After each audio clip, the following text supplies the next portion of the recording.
My name is Alex Carter, and I feel compelled the events that transpired last autumn at Oakhaven Farm. Perhaps by setting it down, I can make some sense of the chilling occurrences, or at least offer a warning to any who might stumble upon that forsaken place. Even now, months later, in the supposed safety of distance, the chill of Oakhaven clings to me like grave dust, a persistent, unwelcome companion. My involvement with the farm was born of obligation, rather than desire. A distant aunt I'd met only a handful of times had passed away, leaving the dilapidated property in her wake. The family, scattered and largely disinterested, tasked me with the unenviable job of cataloging its contents and performing basic upkeep until a buyer could be found, or, more likely, until the land itself was sold off, the house and outbuildings left to rot. It was a seasonal commitment, a few months at most, and the solitude, I initially thought, might be a welcome change of pace from city life. I packed a few bags, a laptop I barely used, and a healthy dose of skepticism regarding tales of rural isolation. The drive to Oakhaven was long, the paved highways eventually giving way to gravel roads, and finally, a rutted dirt track that seemed to sigh with relief as my car bumped along its length. The farm itself emerged from the overgrown landscape like a forgotten memory. It was old, undeniably.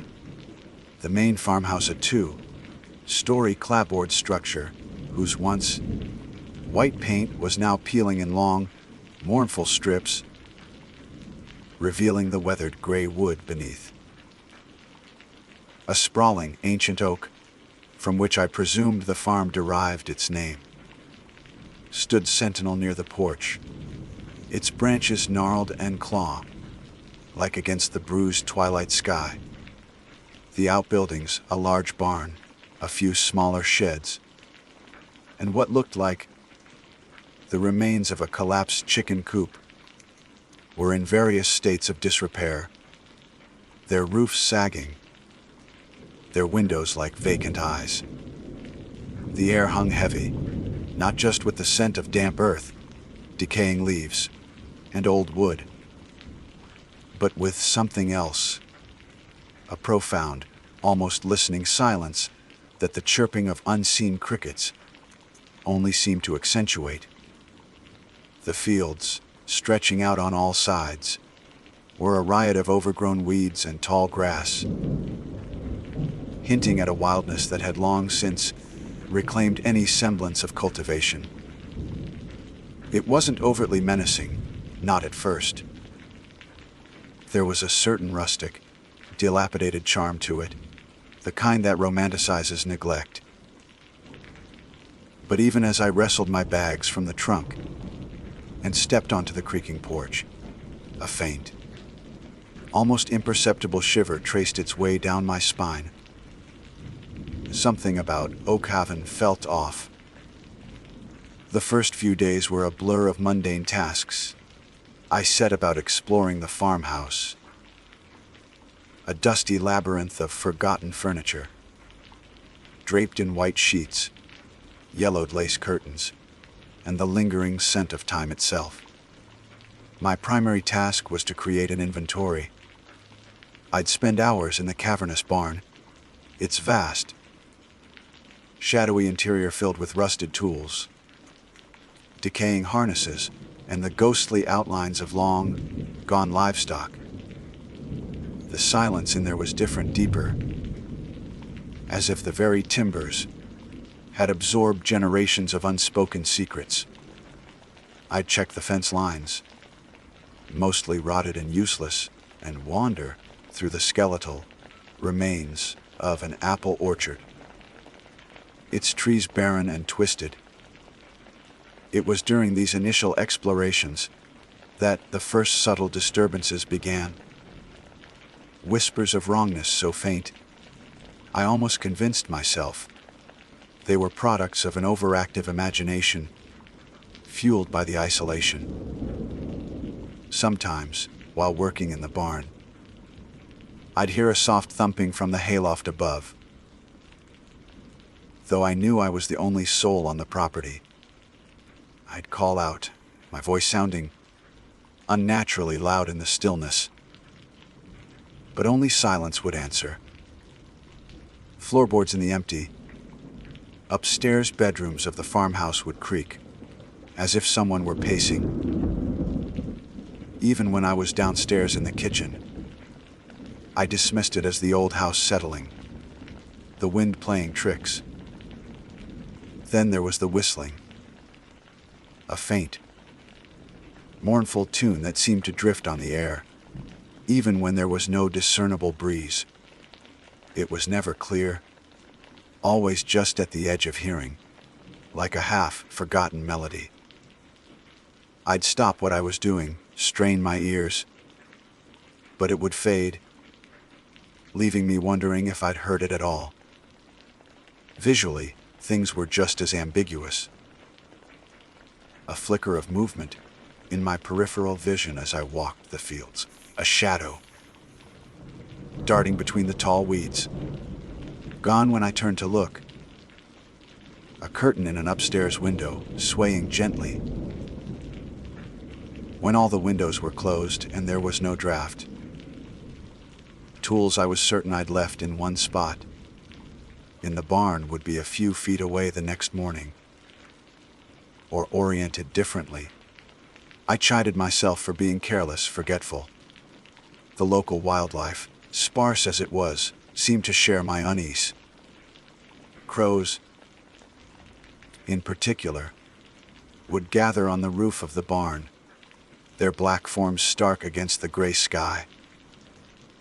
They wouldn't caw in their usual raucous way, but sit in unnerving silence, their heads cocked, as if listening to something couldn't perceive.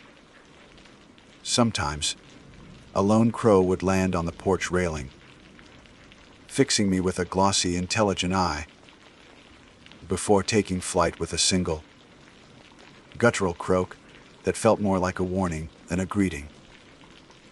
I tried to rationalize it all, of course. The farm was old, isolated. I was alone, unused to such quiet, such emptiness. My mind was probably filling in the blanks, creating phantoms out of boredom and solitude. Yet, the feeling persisted, a low hum of anxiety beneath the surface of my daily thoughts.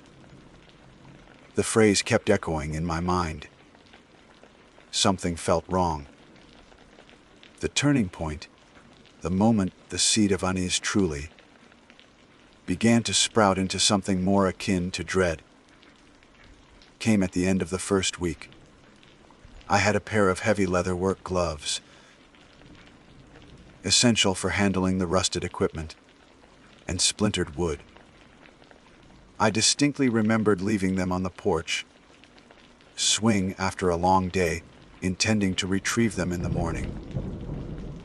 The next day, they were gone. I searched the porch, the yard around it, even retraced my steps through the section of the barn I'd been working in. Nothing.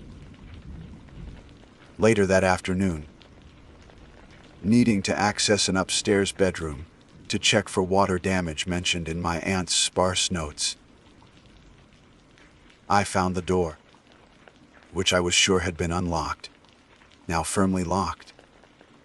I didn't have a key for it.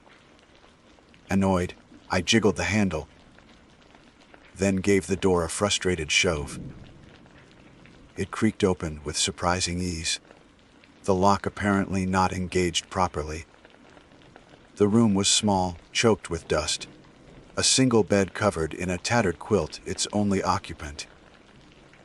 And there, placed neatly in the very center of the quilt, were my work gloves. A cold knot formed in my stomach. I hadn't been in this room. I couldn't have been. The air inside was stale, thick with the smell of disuse, but beneath it, another scent. Faint but cloying, something sweet and rotten, like overripe fruit left to decay. I snatched the gloves, my heart hammering, and backed out of the room, pulling the door shut with a decisive click. That night, sleep was a distant country. Every creak of the old house, every rustle of leaves outside my window, sounded amplified, menacing. The charm of Oakhaven Farm had entirely evaporated, replaced by a gnawing, undeniable conviction. Something was fundamentally, terribly wrong with this place. I still had a job to do, an obligation to fulfill, but for the first time, I seriously considered packing my bags and driving away. Consequences be damned. The image of those gloves, sitting so deliberately in that dusty, forgotten room, was burned into my mind. It was a message, I felt, though of what, I couldn't yet fathom. The days following the incident with the gloves were steeped in a cloying paranoia. I found myself double, checking everything, questioning my own memory, my own sanity. Had I really left the gloves on the porch?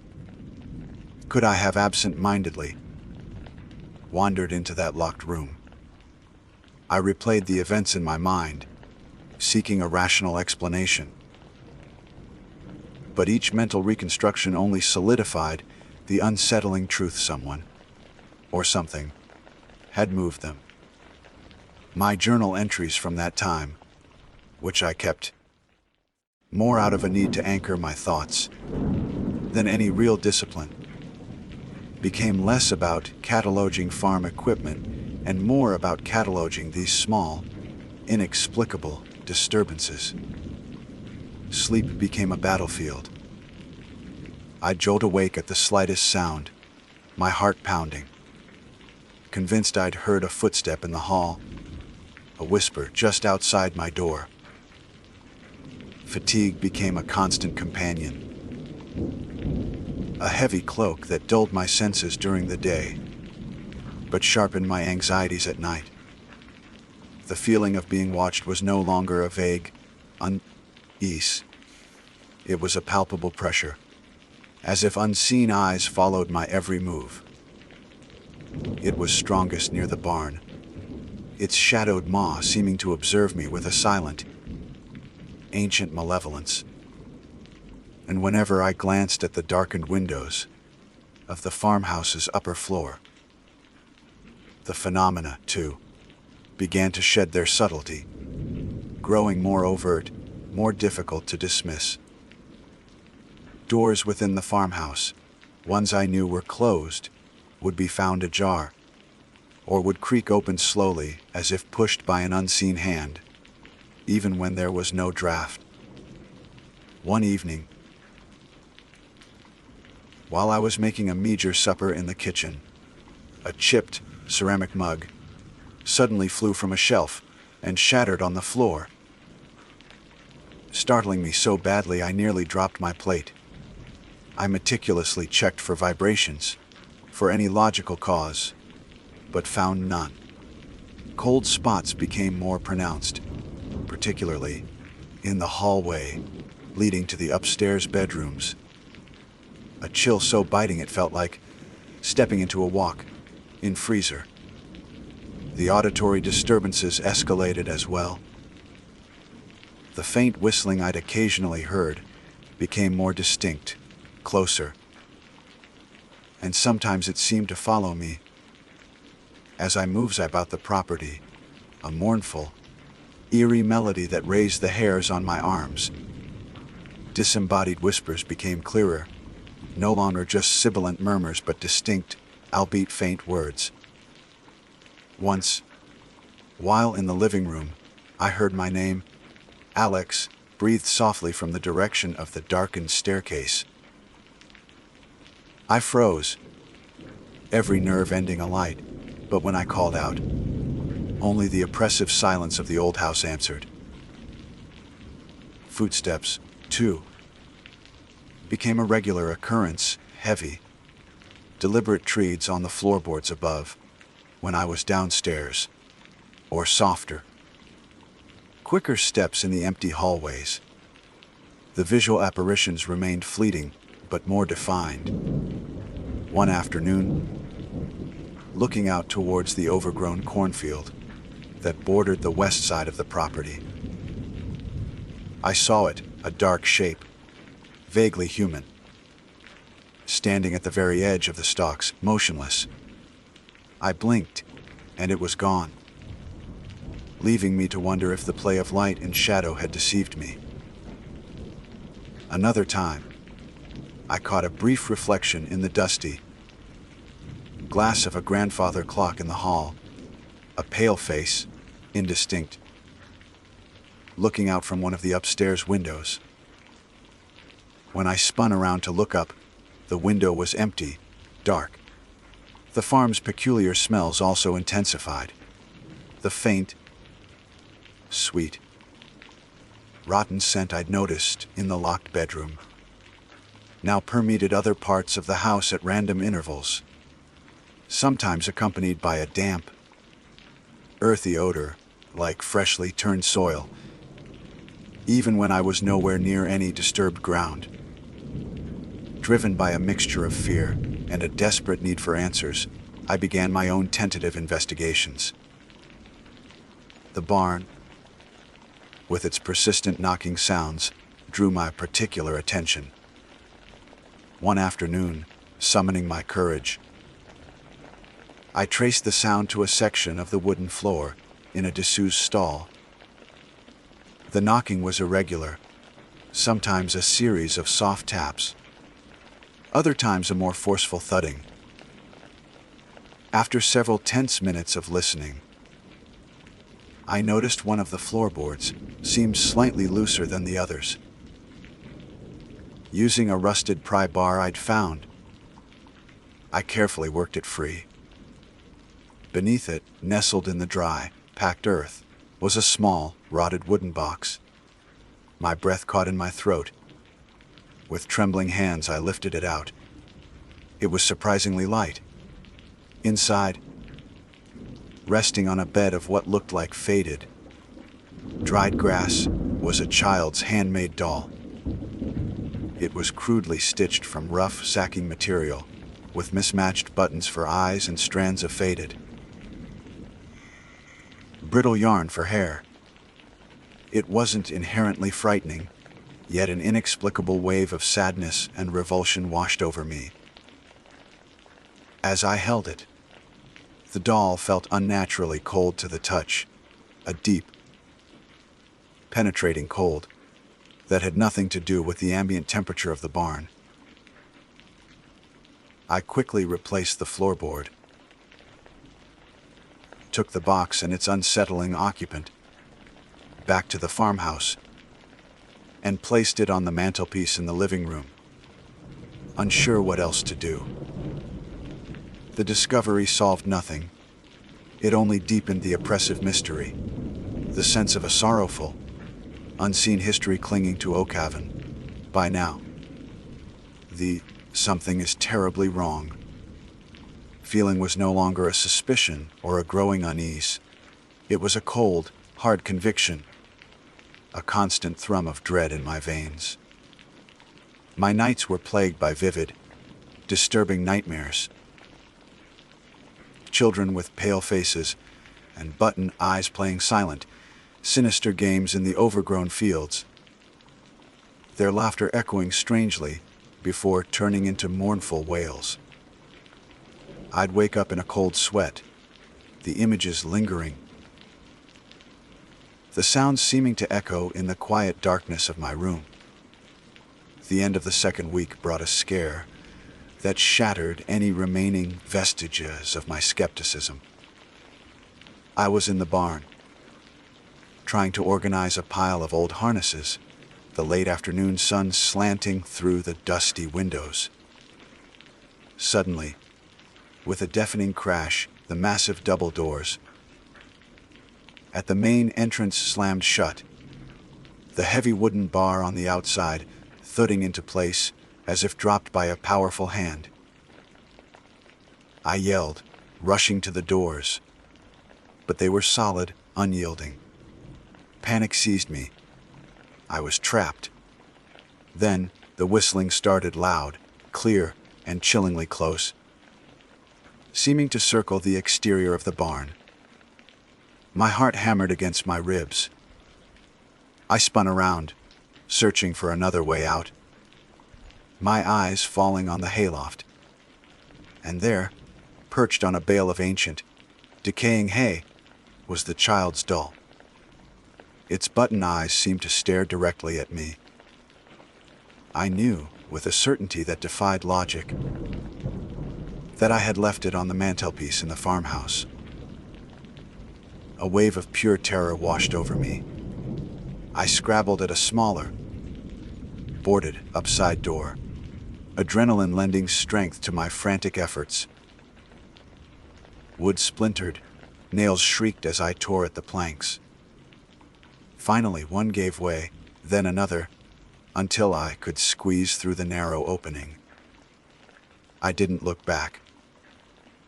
I sprinted across the yard to the farmhouse, burst through the back door, and slammed it shut, ramming the bolt home. My breath came in ragged gasps. Shaking, I fumbled for my phone, intending to call someone, anyone. No signal. The screen displayed only no service. Desperate, I remembered the old farm truck I'd seen in one of the dilapidated sheds. Its tires flat, covered in a thick layer of dust. Maybe, just maybe, I could get it running. But as I stared out the kitchen window towards the sheds, a new, sickening realization dawned. My options were dwindling. The roots of Oakhaven's wrongness were taking hold, and I was caught firmly within their grasp. The farm no longer bothered with subtlety. Its malevolence was now an open, aggressive force, and I was its unwilling audience, its tormented captive.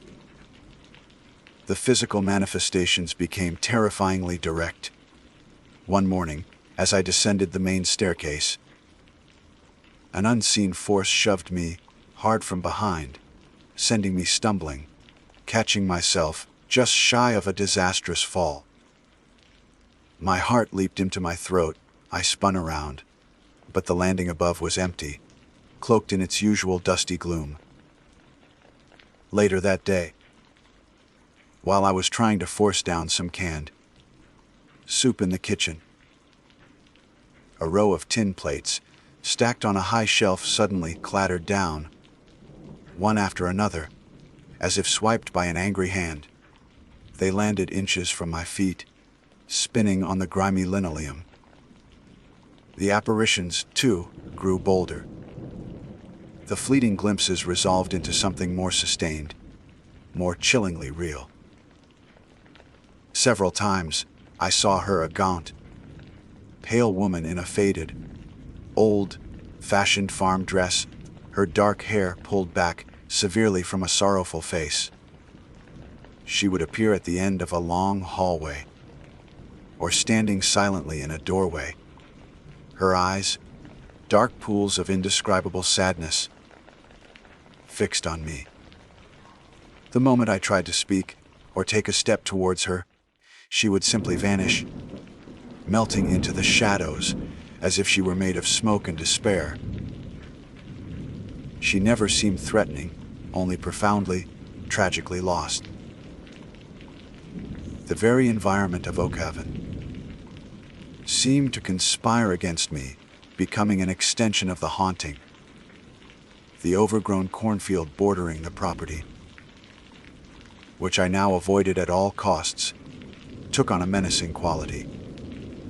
On the rare occasions I had to pass near it, I could swear the narrow paths between the tall, rustling stalks shifted and changed, that the field itself was a living labyrinth designed to confuse and ensnare. Inside the farmhouse, rooms that had once felt merely old and neglected now felt actively hostile. The cold spots were more frequent, more intense, and the unnatural stenches, that cloying, sweet decay, mixed with the metallic tang of old blood and damp. Disturbed earth would arise without warning, thick and suffocating. My psychological state was rapidly deteriorating. Sleep was a luxury I could rarely afford, and when it did come, it was filled with fractured, terrifying images. The button-eyed doll, the pale woman, shadowy figures moving through the corn, and children's laughter that twisted into screams. During my waking hours, which were now stretched thin with exhaustion and fear, I began to hear things that couldn't possibly be real, or could they? The children's laughter from the nightmares would sometimes echo faintly during the day. I'd hear harsh, guttural commands, like those of an angry man, seeming to emanate from the very walls of the house, intermingled with the ever-present mournful whistling and soft, sorrowful whispers.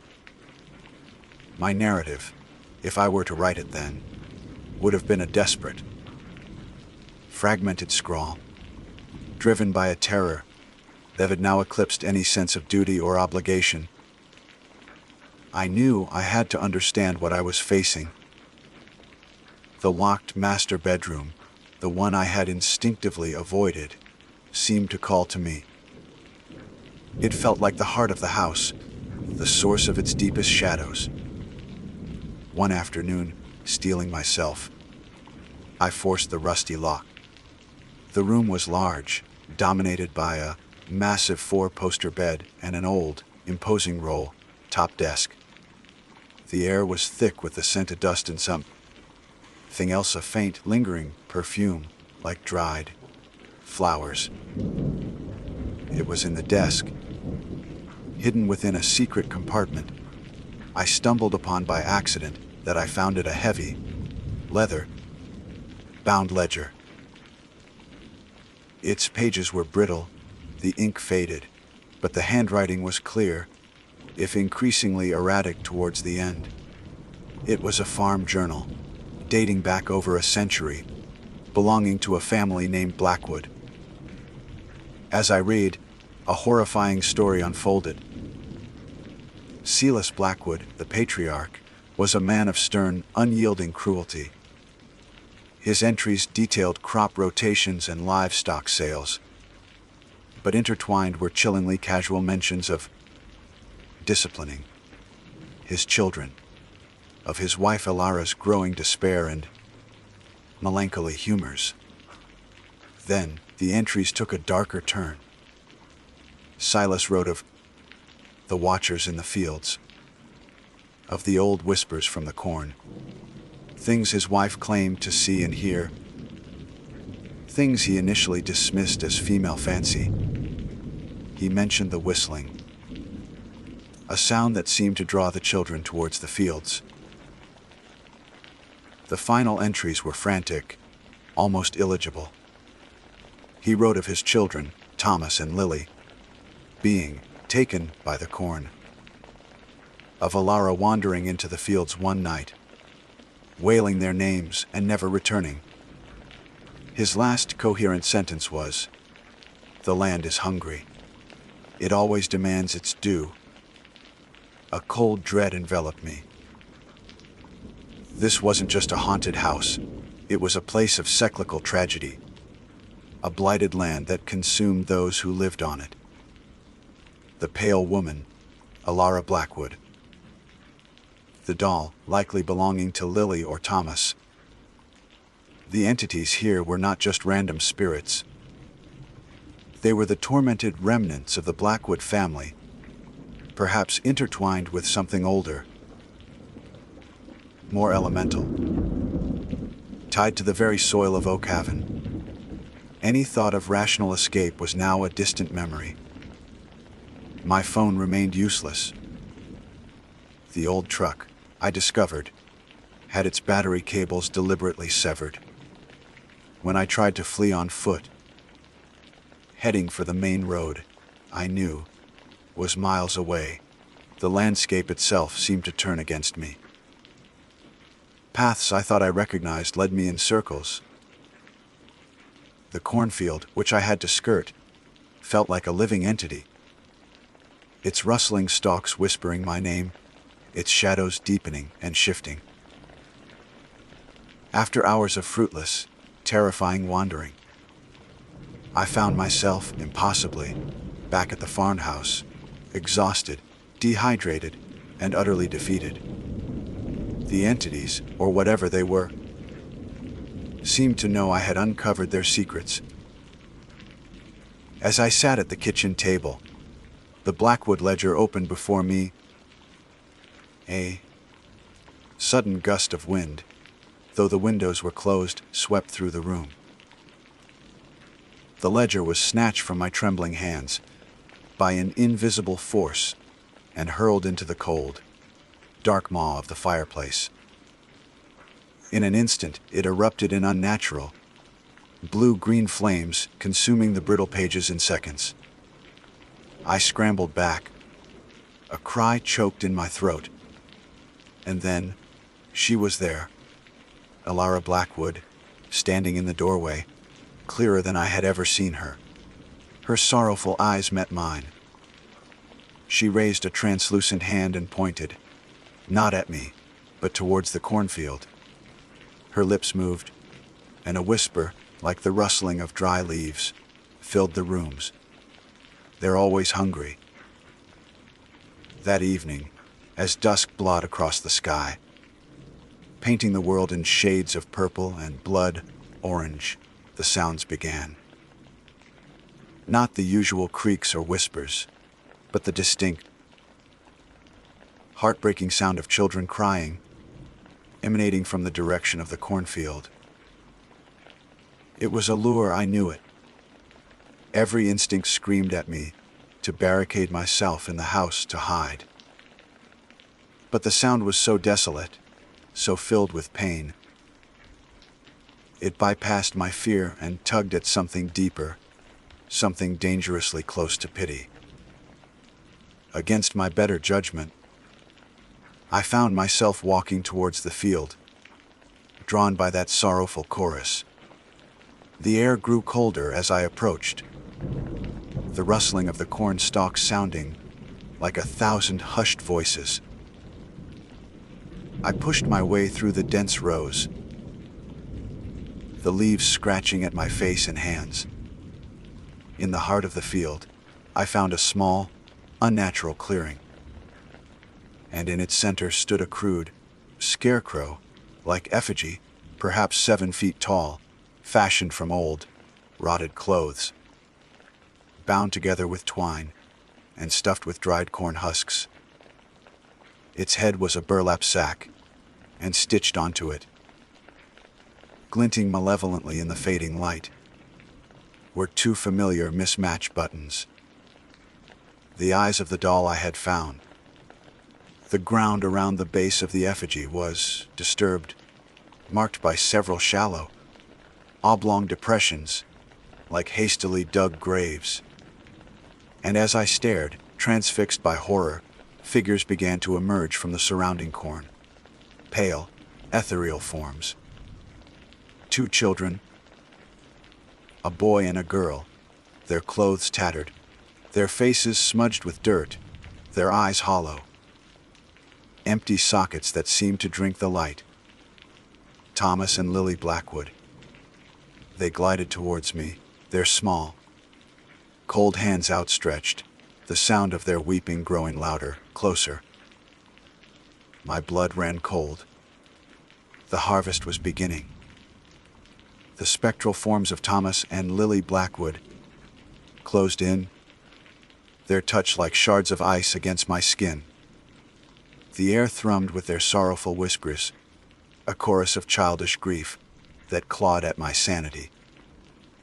Then, a new voice joined the lament, deeper, harsher, laced with an ancient anger, Silas Blackwood. It seemed to emanate from the grotesque effigy in the center of the clearing, the button eyes glinting with a malevolent intelligence. Suddenly, Elara, the pale woman, materialized between me and her children, her translucent arms outstretched as if to shield me. Her sorrowful face was etched with a desperate urgency, but a darker, larger shadow figure, coalescing behind the effigy, lashed out. Elara cried out, a sound like breaking glass, and was flung aside, dissipating like mist. Silas, my mind, teetering on the brink, latched onto a fragment from the charred ledger. Silas's fear of fire, a primal dread that had been one of his few recorded weaknesses. My hand fumbled in my pocket, closing around the cheap plastic lighter I carried. It was a pathetic defense against such overwhelming supernatural fury, but it was all I had. The shadow of Silas surged towards me, a crushing weight of cold and despair pressing down, stealing my breath. The children wailed, their small hands grasping at my clothes, their touch burning like frost. With a desperate, trembling flick of my thumb, the lighter sparked, then caught, a tiny, defiant flame in the oppressive darkness. I lunged towards the effigy, thrusting the flame at the dry corn husks and rotted fabric. For a heart-stopping moment, nothing happened. Then, a wisp of smoke, a flicker of orange, and the effigy caught. The effect was instantaneous. The children shrieked, a sound of pure agony, and recoiled as if struck. The towering shadow of Silas roared, a sound that was not of this world. A vortex of fury and pain, as flames began to lick up the length of the crude figure. The fire spread with terrifying speed, leaping from the effigy to the dry stalks of the surrounding corn. The clearing was suddenly illuminated by a hellish, dancing light. I stumbled back, choking on the acrid smoke, the heat searing my face. The spectral figures of the Blackwood family seemed to writhe and distort in the inferno, their forms dissolving into the smoke and flames, their cries fading into the roar of the fire. Whether it was a cry of release or continued torment, I couldn't tell. Panic, raw and primal, finally overwhelmed me. I turned and ran, blindly, crashing through the burning cornfield. The stalks clawed at me, flames licked at my heels. The sounds of the fire, the crackling, the roaring, the ghostly screams pursued me like furies. I don't know how long I ran, or in what direction. The world was a terrifying canvas of smoke, fire, and the suffocating smell of burning vegetation, and something else, something ancient and unholy. Eventually, I burst from the edge of the blazing field and onto the comparative safety of the dirt track. I didn't stop. I ran until my lungs burned and my legs gave out, collapsing onto the rough gravel, gasping for air.